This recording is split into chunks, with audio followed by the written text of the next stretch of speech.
Watch this. My name is Claire, and I'm a detransitioner. A week after I turned 14 years old, I was put on testosterone by Dr. May Lau at Cook Children's Hospital in Dallas, Texas. 6 months later, Dr. Alan Doolin with the American Institute for Plastic Surgery in Plano performed a double mastectomy on me. I was too young to get a tattoo. I was too young to drive. I hadn't even learned algebra in high school yet. But I was old enough to choose to have healthy parts of my body electively amputated. I was sold a product, medical transition, by professionals and institutions who told me that it would fix my distress and save my life. I was told that if I didn't do this, I would probably end up dead. But here's what they didn't tell me.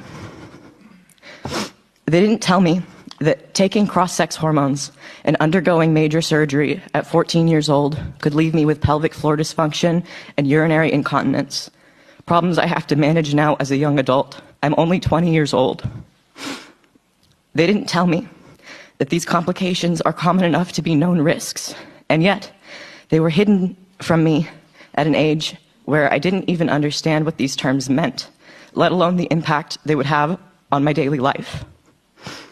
And it doesn't stop there.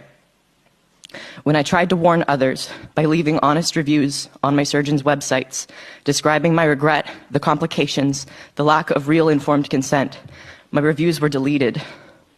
Think about that. A surgeon permanently altered my healthy body when I was a middle school student, and then erased my negative feedback to protect his reputation. If that doesn't sound like fraud, I don't know what does. In any other context, selling a medical product in this way, with half-truths and hidden side effects, would be considered fraud. If a pharmaceutical company pushed a drug on children without disclosing the lifelong damage it can cause, they would be sued out of existence. If a cosmetic surgeon buried evidence of complications, they would be shut down. But when it comes to gender medicine, it's not just allowed, it's celebrated.